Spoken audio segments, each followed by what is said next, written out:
Good morning students. आज का हमारा टॉपिक है पोलिनोमियल्स चैप्टर 2। पोलिनोमियल्स को आप पहले 9th क्लास में भी पढ़ चुके हो। Polynomial is a combination of variables and constant, है ना। तो आपने कितने तरह के पोलिनोमियल पढ़े होंगे? लीनियर पोलिनोमियल, इसकी इक्वेशन जैसे है ax plus b and degree क्या है इसकी 1, ठीक है। ये स्टैंडर्ड पोलिनोमियल है, linear polynomial. Quadratic polynomial ax square plus bx plus c, इस पोलिनोमियल की डिग्री क्या है 2, मैक्सिमम डिग्री 2 है, तो पोलिनोमियल की डिग्री हो गई 2। Cubic polynomial ax cube plus bx square plus cx plus d, degree क्या है पोलिनोमियल की 3, क्योंकि मैक्सिमम डिग्री यहाँ पर 3 है। तो ये सब आप पहले पढ़ चुके हो। और जीरोज ऑफ पोलिनोमियल क्या होती हैं? वो नंबर, जैसे यहाँ पर ये पोलिनोमियल लिया है k, x की प्लेस पर अगर हम k रखें और आपके पोलिनोमियल का आंसर 0 बन जाए, तो जो k है वो पोलिनोमियल की क्या कहलाता है? 0, ठीक है। जैसे एग्जांपल से शो कर रखा है मैंने। पोलिनोमियल लिया है x प्लस 4, तो यहाँ पर x के प्लेस पे मैंने -4 रख दिया है, तो क्या हो जाएगा? -4 प्लस 4 क्या बन गया? 0। इसका मतलब ये -4 इस लीनियर पोलिनोमियल की 0 है, क्योंकि इसने पोलिनोमियल को 0 बना दिया, ठीक है। एक और एग्जांपल लिया है x square minus 3x minus 4, एक क्वाड्रेटिक पोलिनोमियल लिया है, ठीक है। तो इसमें मैंने x के प्लेस पे -1 रख दिया है, ठीक है। -1 का होल स्क्वायर -3 इंटू -1 -4, तो इसको सोल्व करके भी हमारा आंसर आ गया 0, ठीक है। इसका मतलब क्या हुआ कि x इज इक्वल टू -1 इस पोलिनोमियल की क्या है? 0 है, क्योंकि x -1 रखते ही सारा पोलिनोमियल 0 बन गया। तो ये जो वैल्यू है -1 इस पोलिनोमियल के लिए 0 है, ठीक है। तो एक पोलिनोमियल की कितनी 0 हो सकती हैं? देखो, ए पोलिनोमियल हैज़ डिग्री n, जितनी उसकी डिग्री है उतने ही उसकी जीरोज होती हैं। ये आपका लीनियर पोलिनोमियल है, इसकी डिग्री कितनी है? 1, तो इसकी कितनी जीरोज आएंगी? 1, मतलब सिर्फ x की एक वैल्यू के लिए ये 0 बनेगा। ये क्वाड्रेटिक पोलिनोमियल है, इसकी डिग्री कितनी है? 2, इसका मतलब इसकी 2 0 आएंगी, x की 2 वैल्यू ऐसी आएंगी जिस पर ये पूरा पोलिनोमियल 0 बन जाएगा। ये क्यूबिक पोलिनोमियल है, इसकी डिग्री कितनी है? 3, ओके। तो इसकी 3 जीरोज आएंगी, x की 3 ऐसी वैल्यू आएंगी जो इसको 0 बना देंगी, ठीक है। एंड सो ऑन, अगर 4 है डिग्री पोलिनोमियल की तो 4 0 आएंगी, जितनी पोलिनोमियल की डिग्री होगी उतनी ही उसकी जीरोज आएंगी, ओके। अब ग्राफ में कैसे आपको फाइंड आउट करना है कि कितनी 0 है? कोई भी आपको ग्राफ दे रखा हो, ठीक है, वो x एक्सिस को कितनी बार काट रहा है, ठीक, x एक्सिस को कितनी बार काट रहा है? देखो यहाँ पर 1 और 2 टाइम्स कट कर रहा है। y वाले को नहीं लेना, आपको किसको लेना है? x वाले को लेना है, क्योंकि हमने यहाँ पर भी तो x की वैल्यू रिप्लेस की थी ना। तो सिर्फ x की वैल्यू देखना होता है कि x की किस वैल्यू के लिए आपका पोलिनोमियल 0 है। तो यहाँ पर सिर्फ x एक्सिस को वो ग्राफ कितनी बार काट रहा है वो उसकी हो जाएंगी 0। यहाँ पर 2 टाइम्स कट कर रहा है, ओके। तो कितनी 0 होगी इसकी? 2 जीरोज हो गई, ठीक है। तो ये आपकी एक्सरसाइज 2.1 है। आपको सिर्फ ग्राफ को देख के बताना है कि कितनी जीरोज है। आपको चेक करना है कि ग्राफ एक्स एक्सिस को कितनी बार कट कर रहा है। अगर वो नहीं कट कर रहा तो उसकी कोई भी 0 नहीं है।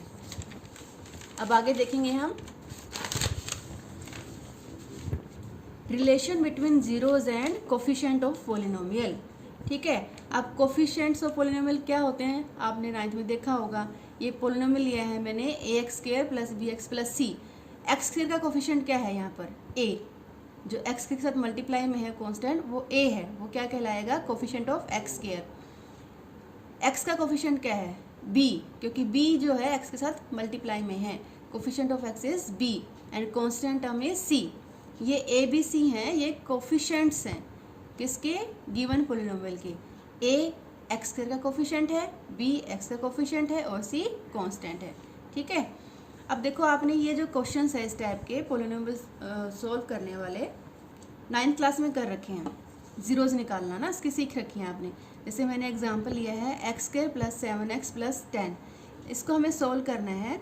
स्प्लिटिंग द मिड टर्म्स, हमें क्या लेके आना है कि मिड टर्म को स्प्लिट करना है। कैसे स्प्लिट करना है कि जो आप नंबर लोगे अल्फा और बीटा, उनकी मल्टीप्लिकेशन फर्स्ट कोफिशिएंट और लास्ट कोफिशिएंट की मल्टीप्लाई के इक्वल होना चाहिए। यहाँ पे एक्स का कोफिशिएंट क्या है? 1 और लास्ट क्या है? 10, ठीक है। तो मल्टीप्लाई करके आंसर हमारे पास 10 आना चाहिए, और प्लस करके उनके पास आंसर उनका कोफिशिएंट्स जो आना चाहिए 7 आना चाहिए। ठीक है, तो जो अल्फ़ा इंटू बीटा का आंसर 10 आना चाहिए और अल्फ़ा प्लस बीटा का आंसर 7 आना चाहिए। ठीक है, तो आप देखोगे कौन से आपके नंबर आ जाएंगे, 5 और 2। ये सब आप 9th में कर चुके हो ना, 5 2 ज़ा 10, मल्टीप्लाई करके 10 आ गया, 5 प्लस 2 7, प्लस करके 7 आ गया। स्प्लिटिंग द मिड टर्म आपने 9th में सीखी हुई है। अगर फिर भी किसी बच्चे को प्रॉब्लम हो तो आप मुझे बता देना, इसको दोबारा से क्लियरली समझा दूंगी। ठीक है, अभी तो मैं ये मान के चल रही हूँ कि आपने 9th में इसको सीखा हुआ है। तो अब आप 7x को ब्रेक कर दिया हमने, क्या ब्रेक कर दिया, 5 और 2। ठीक है, तो इसकी 2 फैक्टर हो गए हैं, एक 5 और 2, x square plus 5 plus 2x हो गया, और 10 को ब्रेक कर लिया 5 इंटू 2।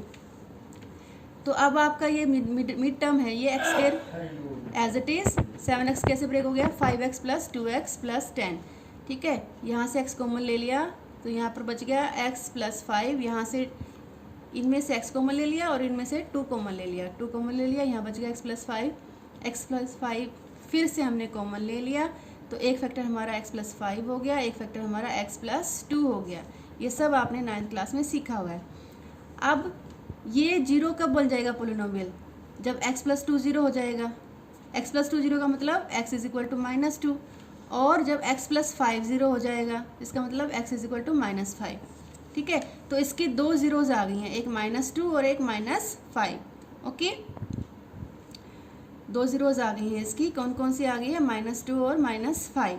तो देखो आप किसी भी पोलिनोमियल को, ये पोलिनोमियल था, इसको आपने इसमें कन्वर्ट कर दिया, x plus 2 into x plus 5 कर दिया ना।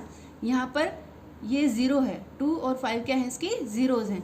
तो हम किसी भी पोलिनोमियल को, जैसे ये है हमारा स्टैंडर्ड पोलिनोमियल है हमारा ax² plus bx plus c, किसी भी पोलिनोमियल को हम इस फॉर्म में, फैक्टर फॉर्म में लिख सकते हैं, x minus alpha x minus beta, where alpha and beta are zeros. ठीक है, इसको हम थोड़ा सा एक्सपेंड करें तो ये आपका बन जाएगा x² minus alpha plus beta into x plus alpha beta ना। थोड़ा सा एक्सपेंड करेंगे हम इसको, तो ये हमारा ये बन जाएगा। अब इधर से अगर हम इसको थ्रू आउट a से डिवाइड कर देते हैं, ठीक है, थ्रू आउट हमने किससे डिवाइड कर दिया, a से, तो ये a कैंसिल होके 1 आ गया, ये b अपॉन a हो गया, ये c अपॉन a हो गया। अब इन दोनों को हम कंपेयर करेंगे, यहाँ एक्स स्क्वायर का कोफिशिएंट क्या है 1, यहाँ एक्स स्क्वायर का कोफिशिएंट क्या है 1, तो 1 इज इक्वल टू 1 हो गया। यहाँ पर एक्स का कोफिशिएंट क्या है b अपॉन a, यहाँ पे इसका कोफिशिएंट क्या है माइनस अल्फ़ा प्लस बीटा, तो आपके पास क्या आ जाएगा कंपेरिजन से, b upon a is equal to minus alpha plus beta, और आप कह सकते हो माइनस उधर चला जाएगा तो alpha plus beta is equal to minus b upon a। Third हम कंपेयर करेंगे, यहाँ पर कांस्टेंट हमारे पास c अपॉन a है और यहाँ पर हमारे पास अल्फ़ा बीटा है, तो c upon a is equal to alpha beta, और alpha beta is equal to c upon a। तो अल्फ़ा और बीटा हमारे क्या थे, जीरोज थे, तो alpha plus beta sum of zeros is equal to minus b upon a, minus b upon a। b क्या है, b है हमारे पास कोफिशिएंट ऑफ x और a क्या है, कोफिशिएंट ऑफ a, तो सम ऑफ जीरोज हमारा होता है माइनस b अपॉन a, ये रिलेशन है। और दूसरा रिलेशन क्या है, alpha into beta, product of zero होता है c अपॉन a। ठीक है, क्लियर है, तो सम ऑफ जीरोस क्या होता है minus b upon a, alpha beta होता है c अपॉन a। ठीक है, तो जैसे हम यहाँ अब चेक करेंगे हमारा रिलेशन, हमारे रूट्स आ गए थे इस एग्जांपल में -2 और -5। अब हम अल्फ़ा प्लस बीटा करेंगे, अल्फ़ा प्लस बीटा करेंगे, -2 और -5 को ऐड कर देंगे, हमारे पास आंसर आ गया -7। ठीक है, अब हम चेक करेंगे क्या माइनस b अपॉन a का आंसर सेम है। देखो आप माइनस b, a क्या है हमारे पास, यहाँ पर हमारे पास इस एग्जांपल में a हमारे पास 1 है क्योंकि x का कोफिशिएंट क्या है 1, b हमारे पास 7 है क्योंकि x का कोफिशिएंट क्या है 7, और c हमारे पास 10 है। क्लियर है, a क्या होता है x का कोफिशिएंट, तो यहाँ पर 1 है, a है 1, b क्या होता है x का कोफिशिएंट, x के साथ यहाँ पर क्या है +7, ठीक है, तो b हमारे पास 7 है। c कांस्टेंट होता है, c क्या है 10, तो c कितना आ गया 10। अब माइनस बी अपॉन ए का आंसर क्या आया गया, minus as it is, b कितना है 7 और ए कितना है 1, तो -7/1 कितना बन गया -7। ठीक है, अब देखो यहाँ अल्फा प्लस बीटा भी -7 है, माइनस बी अपॉन ए भी -7 है, तो ये हमारी कंडीशन क्लियर हो गई। ठीक है, alpha plus beta sum of roots is equal to minus B upon A हमारा आ गया है। अब हमें सेकंड कंडीशन चेक करनी है, and what is it, alpha into beta product of root is equal to C upon A. ठीक है, अब हमारे रूट्स क्या थे, -2 थे और -5 थे। अब इनको हम मल्टीप्लाई करेंगे, -2 इंटू -5 कितना होता है 10। ओके, अब हमें सी अपॉन ए निकालना है। सी हमारे पास कितना था 10 था, ए हमारे पास कितना है 1 है, तो सी अपॉन ए कितना हो गया 10/1, इसका मतलब ये भी 10 है, तो दोनों हमारा सेम हो गया है। कौन कौन सी, alpha into beta product of root is equal to C upon A के बराबर आ गया है। ठीक है, तो ये हमारा होता है relation between roots and coefficients of polynomial. ठीक है, तो हमें क्या करना है, सबसे पहले हमें गिवन पॉलिनोमियल्स की जीरोज निकाल लेनी है। ठीक है, जैसे आपने 9th में सीखा होगा, इसकी हमें क्या निकालनी है, जीरोज। इसकी जीरोज, इस आंसर क्वेश्चन की जीरोज हमारे पास आ गई थी -2 और -5। अब इसका रिलेशन निकालना है कोफिशिएंट से, फिर हम कोफिशिएंट्स लिख लेंगे पॉलिनोमियल के कि ए की वैल्यू क्या है, बी की वैल्यू क्या है और सी की वैल्यू क्या है। फिर हम चेक करेंगे क्या अल्फा प्लस बीटा और माइनस बी अपॉन ए सेम आ रहा है, तो हम दोनों आंसर निकाल लेंगे, अल्फा प्लस बीटा भी निकाल लेंगे और माइनस बी अपॉन ए भी निकाल लेंगे। ठीक है, वो सेम आ जाएगा तो आप लिख देंगे कि वो सेम है। फिर हम दूसरा रिलेशन चेक करेंगे कि क्या product of root alpha into beta C upon A के बराबर आ रहा है।